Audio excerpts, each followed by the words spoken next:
আমরা আখিরাতকে ভুলে দুনিয়ার কাজ করি, আমরা দুনিয়ার পরিপূর্ণতাকে ছেড়ে দিয়ে আখিরাতকে নিয়ে পড়ে আছি। তাই আল্লাহ জানিয়ে দিচ্ছেন এটা কখনোই ঠিক নয়। আমার ভাই জানেরা, তাহলে আমাদের কি করতে হবে? শীঘ্রই অবশ্যই তোমরা জানতে পারবে। কি জানতে পারবে? এটা কখনোই ঠিক নয়। শীঘ্রই তোমরা এটা জানতে পারবে। সাবধান, যদি তোমরা নিশ্চিত জ্ঞান দ্বারা অবহিত হতে তবে এমন কাজ করতে না। যদি আমাদের সেই জ্ঞান থাকতো, সেই আকেল থাকতো, সেই ব্রেন থাকতো, একদিন আমি মরে যাব, এই দুনিয়া ছেড়ে চলে যাব, আমার বাপ চলে গেছে, আমার মা চলে গেছে, আমার দাদু দাদি নানি নানা চলে গেছে, আমার সঙ্গী অনেকেই চলে গেছে, একদিন আমিও এমন চলে যাব। এইভাবে যদি মানুষ চিন্তা করত, ওই মানুষ অবশ্যই এমন কাজের মধ্যে থাকতো না। আমার ভাই জানেরা, তোমরা অবশ্যই জাহান্নাম দেখবে। আমরা অবশ্যই জাহান্নাম দেখব। যে জাহান্নামটা এত কঠিন, এত কঠিন, ওই অবশ্যই জাহান্নাম প্রত্যেকেই দেখবে। তবে কি করবে? এটা কখনোই নয়, তোমরা এটা চাক্ষুষ দেখবে, আর অবশ্যই তোমরা দেখবে। এরপর অবশ্যই সেদিন তোমাদেরকে সুখ সম্বন্ধে জিজ্ঞেস করা হবে। একটা মানুষ দুনিয়াতে সারা জীবন আরাম পেয়েছে, পায়ের জুতা খুলতে হয় নাই, বিল্ডিং বালাখানা, টাকা, অর্থ শর্ত সব ছিল। মানুষ তার জীবনে কোনোদিন আপনার দুনিয়াতে আরাম ছাড়া কিছুই বোঝে নাই। জীবনে কোনোদিন একদিনের জন্য কষ্ট পায় নাই। ওই মানুষকে শুধু জাহান্নামের মধ্যে দেওয়ার পরে শুধু একবার ডুবিয়ে দেবে, একবার তোলা হবে, একবার চুবিয়ে শুধু তোলা হবে। ওই মানুষকে বলা হবে, আল্লাহর বান্দারে, দুনিয়ায় তুমি কেমন আরামে ছিলে? বলবে, কই আমি আরামে ছিলাম না। কথাটা ভালো করে বুঝেন। একটা মানুষ 70, 80, 100 বছর একদিনও কষ্ট পায়নি, খুব আরামের সঙ্গে ছিলেন। জাহান্নামের মধ্যে ডুবিয়ে শুধু তুলে তাকে জিজ্ঞাসা করা হবে, তুমি দুনিয়াতে কেমন আরামে ছিলে? বলবে, না আমি একদিনও আরামে ছিলাম না। তাহলে বোঝা যায় জাহান্নামের ডুবিয়ে তোলা এই এতটুকু সময় কতটা কষ্ট, একটু ভেবে দেখেন। এটাই ব্রেনের মধ্যে একটু দিয়ে দেখেন, তাহলে জাহান্নামটা কত খতরনাক, কত ডেঞ্জার জায়গা হবে। যে একটা মানুষ জীবনে 70 বছর এত আরাম পেয়ে শুধু ডুবিয়ে তুলে সঙ্গে সঙ্গে জিজ্ঞাসা করা হবে, ওই কথাই বলবে। হযরত আব্বাস রাদিয়াল্লাহু তাআলা আনহুর বর্ণনা, রাসূলুল্লাহ সাল্লাল্লাহু আলাইহি ওয়াসাল্লাম বলছেন, কি বলছেন? স্বাস্থ্য ও অবসর, এই দুইটা নিয়ামত যারা পেল, এই সমস্ত মানুষরা তারা অপব্যবহার করলো। হে মানুষ, তোমরা নিজেরা ধোঁকার মধ্যে পড়ে গেলে। তোমাদের সুস্বাস্থ্য ভালো ছিল, তোমরা যে নিয়ামত পেয়েছো, একটা মানুষ কানা, খোঁড়া, বোবা, লুলো, উঠতে পারে না, বসতে পারে না, কত কষ্টের মধ্যে রয়েছে। আর কি করেছো তুমি? একটা মানুষ সারা দিন খাটতে খাটতে জীবন চলে যাচ্ছে, আর তুমি অনেক আরামের সঙ্গে ছিলে। এই দুইটা নিয়ামত তো দিয়েছে কে? কথা বলেন। সেই আল্লাহর দেওয়া নিয়ামতকে তুমি অপব্যবহার করে ফেললে। আরে বরং এই সময়টা তো তুমি আল্লাহর জিকিরে কাটাতে পারতে। অল টাইম যদি তুমি আল্লাহর ইবাদত করতে, অল টাইম যদি তুমি আল্লাহর মহব্বত করতে, আরে তুমি চলতে ফিরতে উঠতে বসতে সর্বসময় সুবহানাল্লাহ আলহামদুলিল্লাহ ওয়া লা ইলাহা ইল্লাল্লাহ আল্লাহু আকবার, সর্বসময় জবানে জিকির করা যায় না? যায় না? যায়। কিন্তু মানুষ দুনিয়ায় চায়ের দোকানে বসে 3 ঘন্টা গল্প করবে, কিন্তু মজলিসে বসে 1টা ঘন্টা চুপ থাকতে পারি না। আসলে আমি এর আগে আলোচনা এখানে করেছিলাম কিনা জানা নেই। বলা হয়েছে 3 শ্রেণীর শ্রোতা এখানে বসবে। 3 শ্রেণীর শ্রোতার মধ্যে একজন খাশিয়াতিল্লাহ, মাম্বা কামিন খাশিয়াতিল্লাহ, যে এই আল্লাহর ভয়ে চোখ থেকে পানি ঝরঝর করে পড়বে, অন্তত পক্ষে মন প্রাণ দিয়ে শুনবে।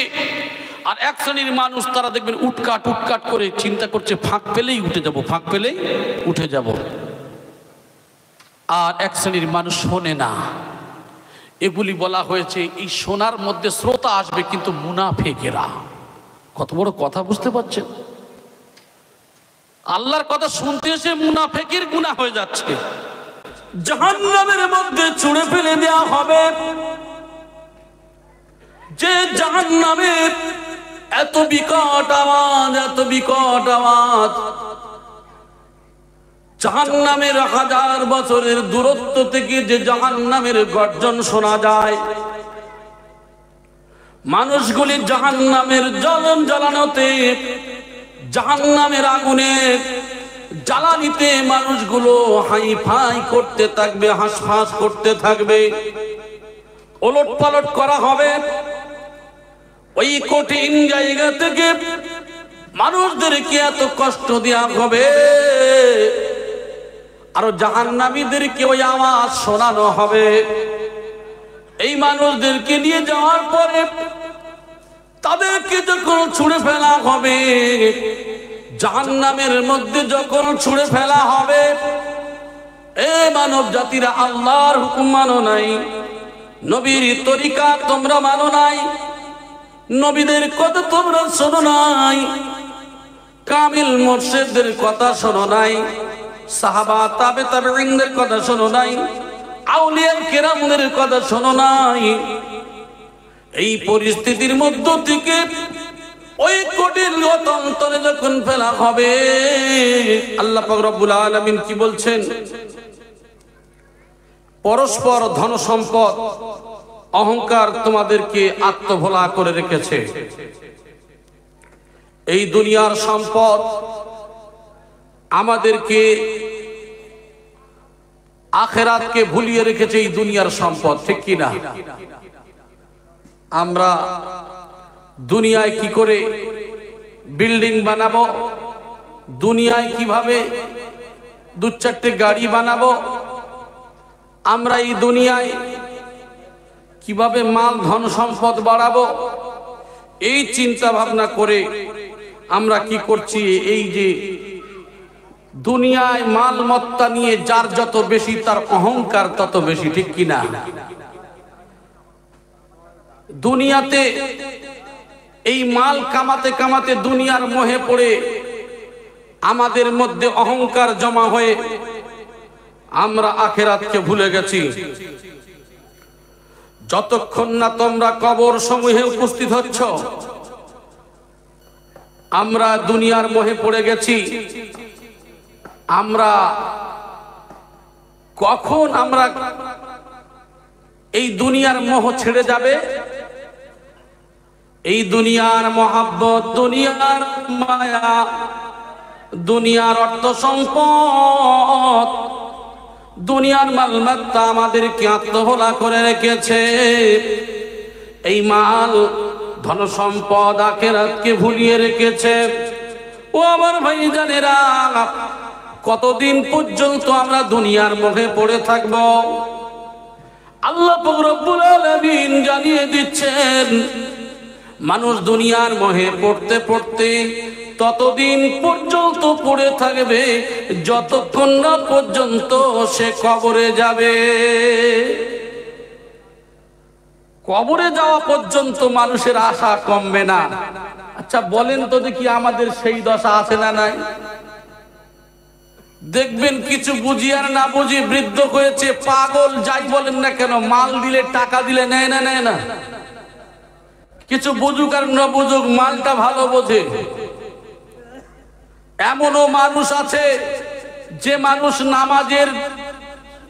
নামাজের নিয়ম কানুন তো দূরের কথা, সূরা ফাতিহা পর্যন্ত জানে না, আছে না নাই? প্রথম কালেমা তাইয়্যিব লা ইলাহা ইল্লাল্লাহ মুহাম্মাদুর রাসূলুল্লাহ এও জানে না, আছে না নাই? এমনও মানুষ আমাদের সমাজে আছে, কিন্তু ওই মানুষটা 500 জায়গায় 600 টাকা রোজ কি করে হবে বোঝে না, বোঝে না।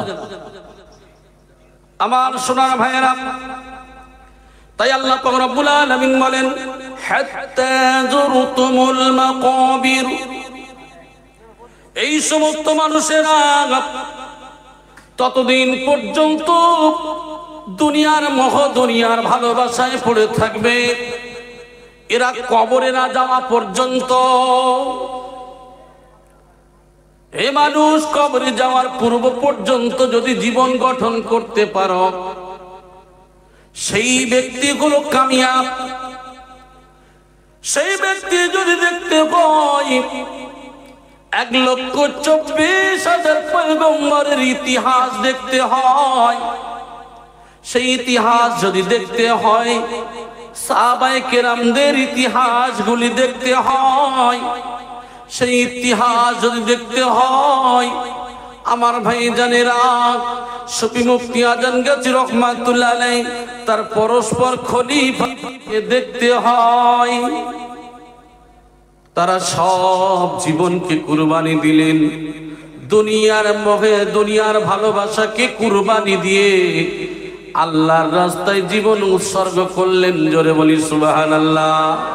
আবার এই মানুষ আমরা পড়ি, ইন্নাস সালাতি ওয়া নুসুকি ওয়া মাহইয়ায়া ওয়া মামাতি লিল্লাহি রাব্বিল আলামিন।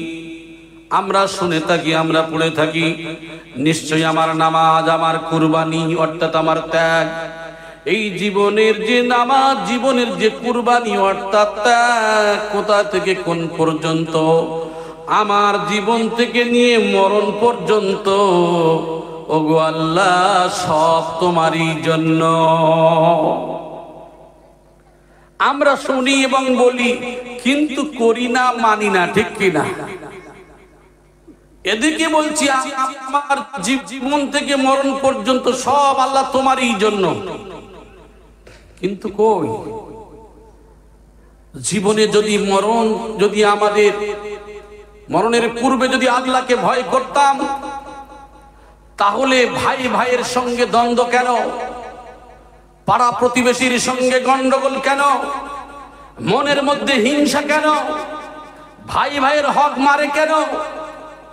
দেখবেন যত এক কথায় নোংরামি রয়েছে, এই নোংরামি গুলো থাকতো না মানুষ যদি মৃত্যুর কথা ভাবতো।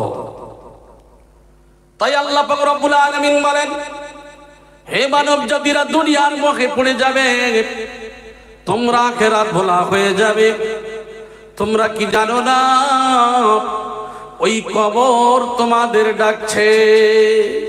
কাল কিয়ামতের ময়দানে, মাশারের দিন, এই সমস্ত মানুষদেরকে ডাকবে, জাহান্নাম ডাকবে, তাদউ মান আদবারা ওয়া তাওয়াল্লা, ডাক দেবে। সেই সময় জাহান্নাম বলবে, কে মানুষ, তুমি যে আমার দিকে পিঠ ফিরিয়ে চলে গিয়েছিলে, তুমি আমার কথা শোনো নাই, এখন আজকের তোমার কি অবস্থা হবে, কি দশা হবে? আজকের তোমার কেউ বাঁচাতে পারবে না। ইদা উলকু ফিহা সামিউ লাহা শাইকান ওয়া হিয়া তাফুর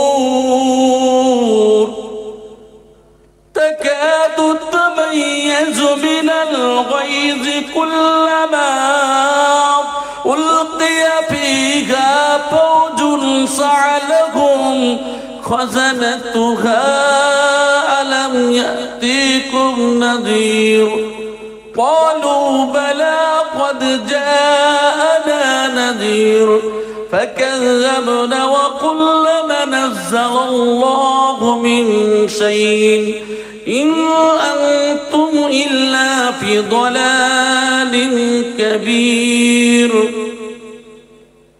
إذا ألقوا فيها سمعوا لها شهيقا وهي تفور আমার আপনার মতো মানুষদিগকে জাহান্নামের মধ্যে ছুঁড়ে ফেলে দেওয়া হবে।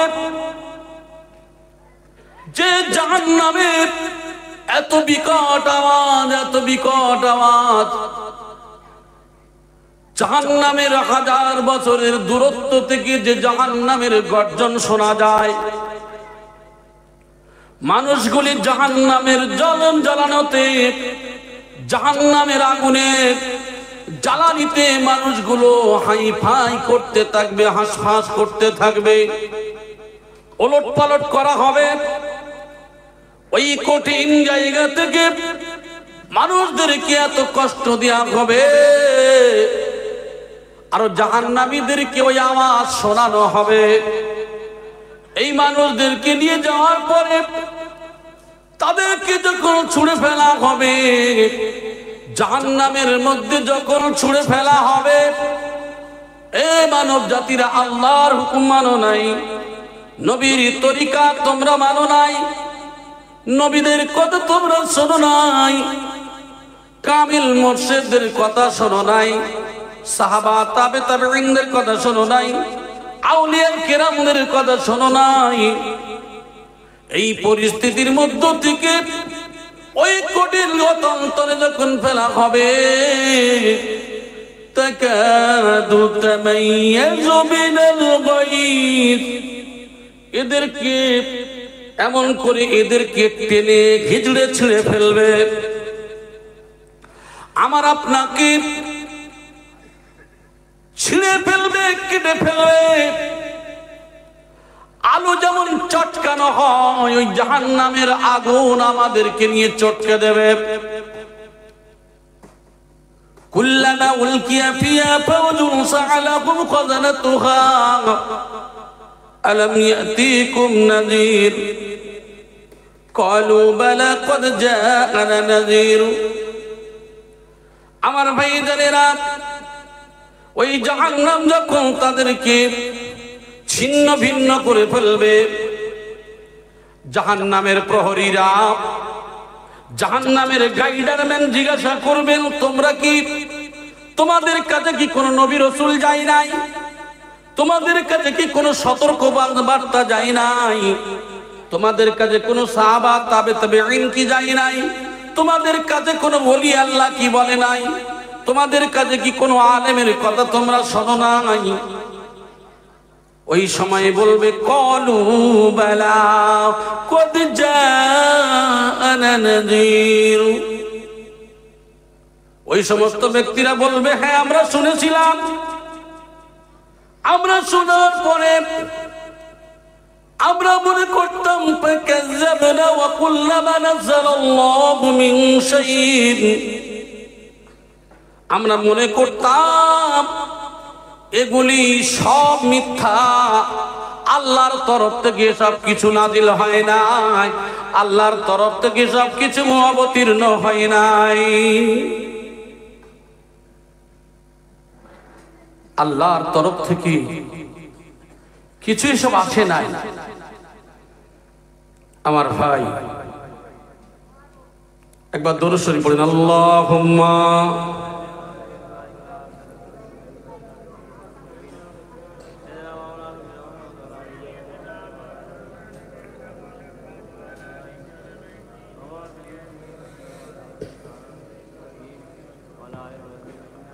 আপনারা অনেকেই বসে আছেন,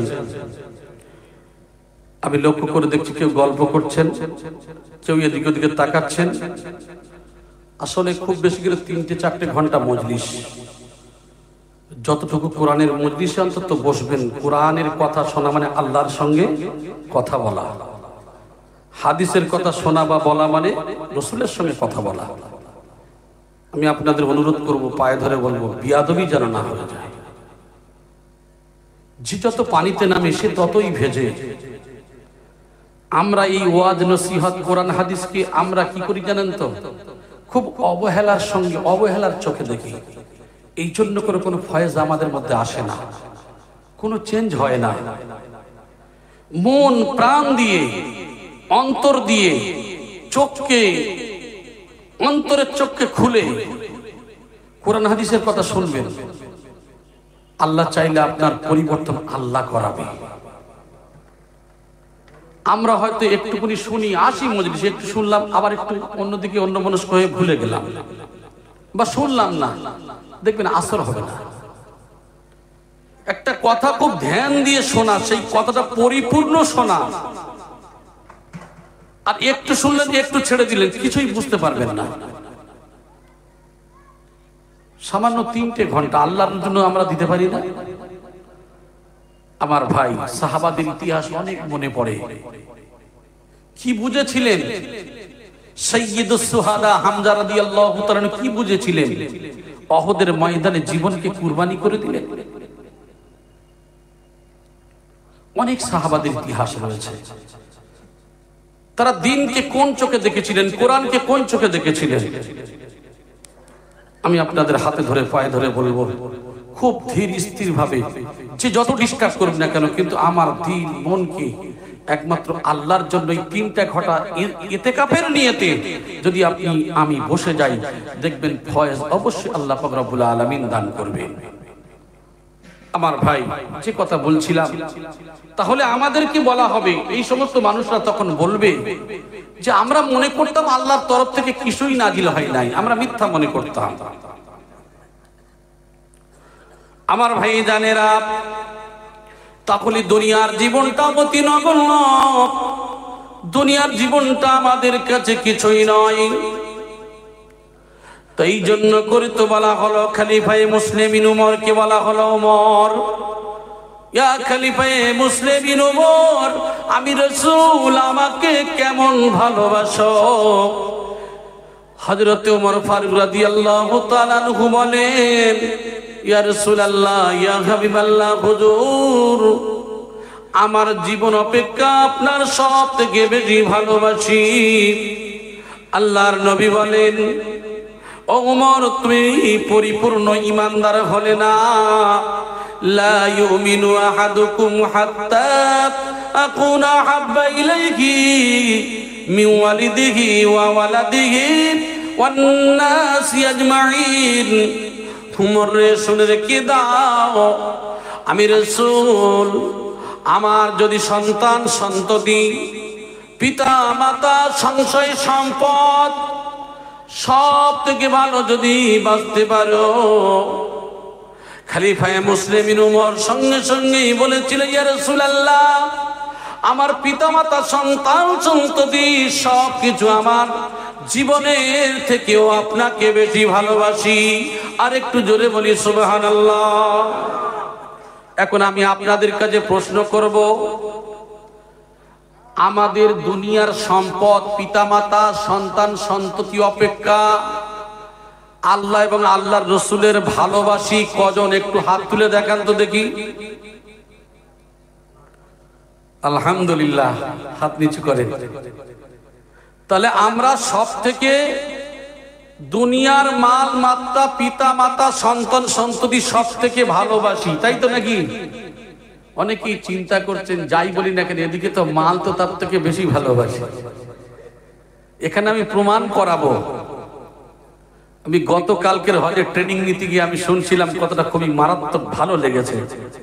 এই জন্য করে আপনাদেরকে শুনিয়ে দেওয়ার দরকার। আমার ভাই, কথাটা হলো যে আমরা সত্যিকারের আমাদের সন্তান সন্ততি, পিতামাতা যাই হোক না কেন, সবার থেকে আমরা আল্লাহ এবং তার রসুলকে ভালোবাসি কিনা। উদাহরণটা হলো এটাই, এখন আমাদের সন্তান যদি খেলা করে, এখন নিচে একটা কোরআন রাখা আছে, একটা রসুলের হাদিস রাখা রয়েছে, এখন সন্তান খেলতে খেলতে ওই কোরআনের উপরে উঠলো বা হাদিসের উপরে উঠে গেল। আচ্ছা, মেয়ে ছেলে হোক আর বেটা ছেলে হোক, ওই বাচ্চা কোরআন হাদিস নিয়ে যদি খেলা করে, তার উপরে ওঠা বসা করে, আপনারা ওইভাবে দেখবেন না বাচ্চাটাকে সরাবেন? কোনটা? প্রয়োজন হলে আপনারা জানেন বাচ্চাটাকে সরিয়ে আগে কোরআন হাদিসকে বুকে জড়িয়ে নেয়। জোরে বলেন সুবহানাল্লাহ। তাহলে আমরা জানি যে আল্লাহ এবং তার রসুলকে আমাদের সন্তান সন্ততি অপেক্ষা ভালোবাসি। জোরে বলেন সুবহানাল্লাহ। তাহলে হাত তোলাটা আপনাদের সঠিক হয়েছে। আমার ভাই, মানুষ আমরা যাই করি না, ও ভাই জানেরা, আমরা এমন মানুষ আছি, আমরা যাদেরকে অনেক কিছু মনে করি, আমাদের মনের ধারণা হয় এ তো মদখোর, এ তো সুদখোর, এ হলো জিনাখোর, এ হলো অমুক, এ হলো তমুক। আমাদের চোখে ওই মানুষটাকে পাপী দেখি, কিন্তু ওই মানুষটা জীবনে অনেক পাপ করেছে, কিন্তু পাপ করতে করতে অনেক গুনাহ করে ফেলেছে। মানুষটা রাতের অন্ধকারে কোনো এক সময় তাহাজ্জুদের নামাজ আদায় করে নামাজের মুসল্লায় বসে বসে আল্লাহর কাছে ক্ষমা চেয়েছে, আল্লাহ আমি বড় অপরাধী, আমি বড় গুনাহগার, আমি বড় অত্যাচার। ওগো আল্লাহ, আপনার কাছে আমি খালিস দিনে তওবা করছি। আপনি তো বলেছেন ফাস্তাগফিরুনি, বান্দা যত অন্যায় করো, অপরাধ করো, জমিন থেকে নিয়ে আসমানে গুনাহ করে করে করে করে ঠেকিয়ে দিয়েছ। জমিন ভরিয়ে আসমানে উঠে গেছে, এত পরিমাণ গুনাহ করেছ। ও বান্দা, আমার কাছে ক্ষমা চাও, আমি আল্লাহ তোমাদের ক্ষমা করে দেব। যারা আমরা গুনাহগার মনে করি, পাপী মনে করি, ওই মানুষটাকে আমরা খারাপ চোখে দেখি, কিন্তু মানুষটা তো রাতের অন্ধকারে কখন তিনি তাহাজ্জুদের নামাজ আদায় করে আল্লাহর কাছে নিজ খালিস দিনে তওবা করে নিয়েছেন, সেটা আমার আপনার জানা নাই। অথচ যে মানুষের সম্পর্কে খারাপ ধারণা করি, ওই মানুষটা আল্লাহ পাক রব্বুল আলামিন মাফ করে দিয়েছে। এই জন্য করি আমরা কোন মানুষকে ঘৃণা না করি। হতে পারে একজন মদখোর, হতে পারে একজন পাপী অত্যাচারী, বরং নিজের ভাই মনে করে বোঝানো, তার ভাই মনে করে মহাব্বত করে বলা, দেখবেন ওই মানুষটা আল্লাহ চাইলে হেদায়েতের মালা আল্লাহ পরিয়ে দিতে পারেন। জোরে বলেন সুবহানাল্লাহ। কোন মানুষকে ভালো পথে আনতে গেলে দেখবেন তাকে দুটো গালি দিয়ে বড় কথা বলে নিয়ে আসা যায় বলে মনে হয়। একই কথা একটা মানুষ বলে, দিলের মধ্যে আসর হয়, আর একই কথা বলছে একটা মানুষ, মানুষের রাগ হয়। কারণটা কি? কথার মধ্যে তাসির হওয়ার একটাই কারণ, যে কথার মধ্যে মাধুর্য থাকবে, কোমলতা থাকবে, মানুষের অন্তরে ধাক্কা দেবে, মানুষের সামনে নয়। আমার ভাই জানেরা, যে কথা বলছিলাম, আল্লাহ পাক রব্বুল আলামিন তাই বলছেন, দুনিয়ার তোমরা মায়া করবে, তবে কেমন মায়া করবে? দুনিয়ার মায়া করলে ওই মায়াটা একমাত্র যতটুকু করবে আল্লাহর ইবাদতের উদ্দেশ্যে করবে। ও বাবা, তুমি ফজরের নামাজ পড়ে বার হয়ে যাচ্ছ, তুমি যে দুনিয়ার হালাল ইনকামটা করবে, বিসমিল্লাহ বলে শুরু করবে। ওই বিসমিল্লাহ বলে শুরু করা হালাল কাজটা জোহরের নামাজ আদায় করা পর্যন্ত ওই সময়টা আপনার ইবাদতের মধ্যে গণ্য হয়ে যাবে। উম্মতে মুহাম্মাদের জন্য কোনো পুরস্কার, এই পুরস্কার যেন না বিফলে চলে যায়, এই জন্য করে আল্লাহ পাক রব্বুল আলামিন জানাচ্ছেন, দুনিয়ার ধন সম্পদ, এই অহংকার তোমাদেরকে যেন দিনকে আখিরাতকে যেন না ভুলিয়ে দেয়। আর যতক্ষণ না তোমরা কবরে যাবে, ততক্ষণ তোমাদের এই অহংকার যাবে না। দুনিয়া তোমাদের মাল মাত্রা, ধন সম্পদের লোভ লাল জেনে রেখে দিও, তোমাদের জীবন যেমন এমন পরিস্থিতি আসবে, ও মানুষ, তুমি প্রকৃত মুমিন হতে পারলে না। তাই বলা হলো, কাল্লা সাউফা তা'লামুন। এটা কখনোই ঠিক নয়, এটা তো উচিত নয়। আমরা যে দুনিয়ার যে নিয়মে আমরা আখিরাতকে ভুলে দুনিয়ার কাজ করি, আমরা দুনিয়ার পরিপূর্ণতাকে ছেড়ে দিয়ে আখিরাতকে নিয়ে পড়ে আছি, তাই আল্লাহ জানিয়ে দিচ্ছেন এটা কখনোই ঠিক নয়। আমার ভাই জানেরা, তাহলে আমাদের কি করতে হবে? শীঘ্রই অবশ্যই তোমরা জানতে পারবে। কি জানতে পারবে? এটা কখনোই ঠিক নয়। শীঘ্রই তোমরা এটা জানতে পারবে, সাবধান, যদি তোমরা নিশ্চিত জ্ঞান দ্বারা অবহিত হতে, তবে এমন কাজ করতে না। যদি আমাদের সেই জ্ঞান থাকতো, সেই আকেল থাকতো, সেই ব্রেন থাকতো, একদিন আমি মরে যাব, এই দুনিয়া ছেড়ে চলে যাব, আমার বাপ চলে গেছে, আমার মা চলে গেছে, আমার দাদু দাদি নানি নানা চলে গেছে, আমার সঙ্গী অনেকেই চলে গেছে, একদিন আমিও এমন চলে যাব। এইভাবে যদি মানুষ চিন্তা করত, ওই মানুষ অবশ্যই এমন কাজের মধ্যে থাকতো না। আমার ভাই জানেরা, তোমরা অবশ্যই জাহান্নাম দেখবে। আমরা অবশ্যই জাহান্নাম দেখব, যে জাহান্নামটা এত কঠিন, এত কঠিন। ওই অবশ্যই জাহান্নাম প্রত্যেকেই দেখবে।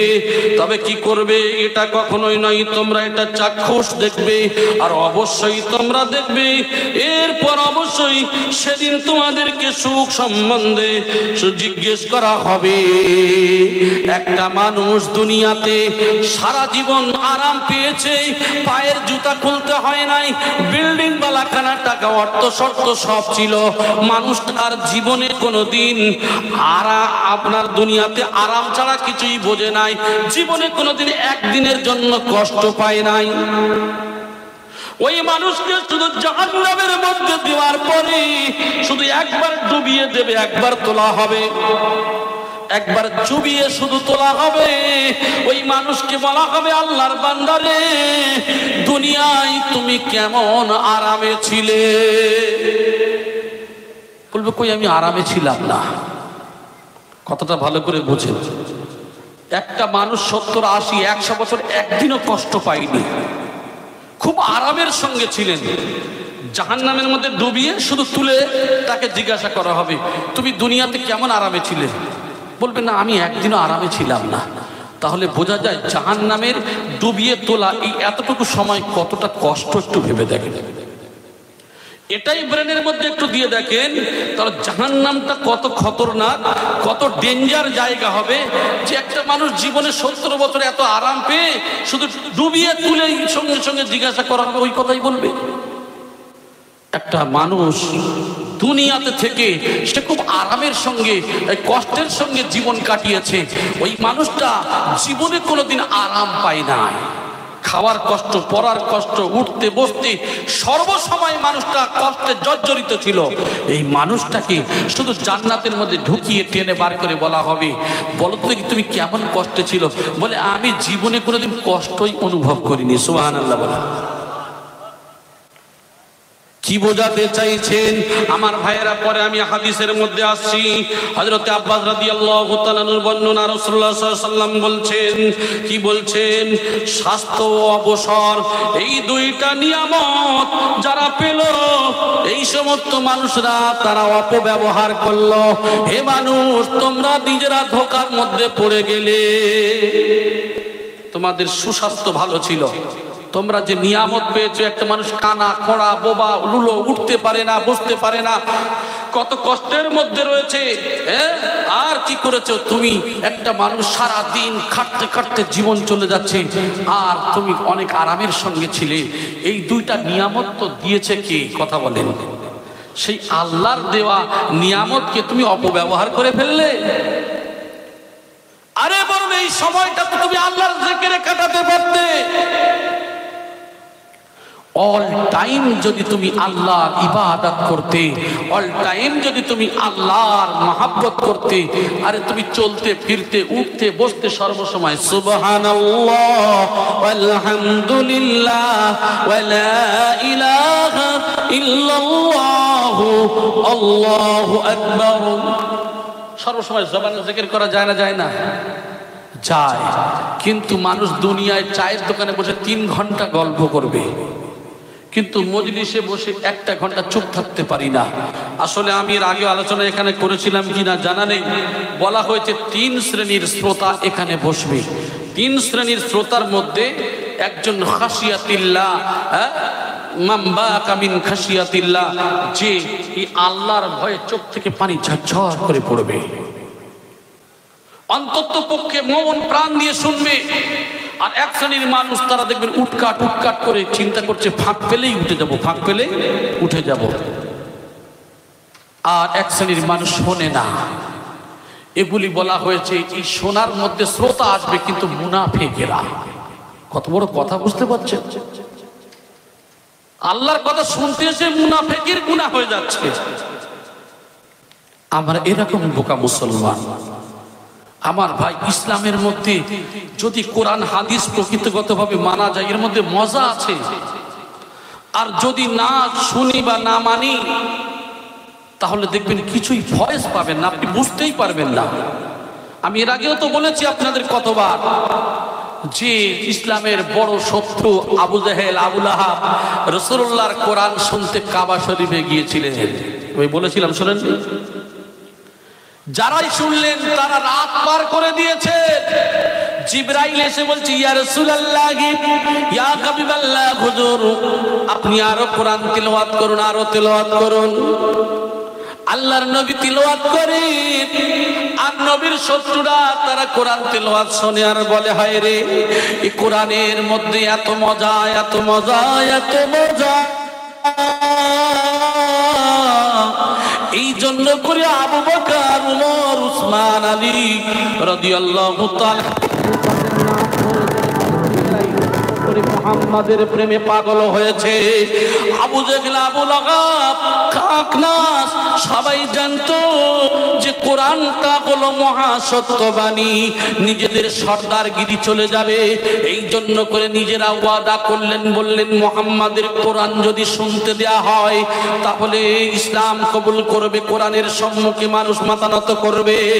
এই জন্য করে জানিয়ে দেয়া হলো, ওয়াকালাল্লাযীনা কাফারু لا تسمعوا لهذا القرآن والغوا فيه لعلكم تغلبون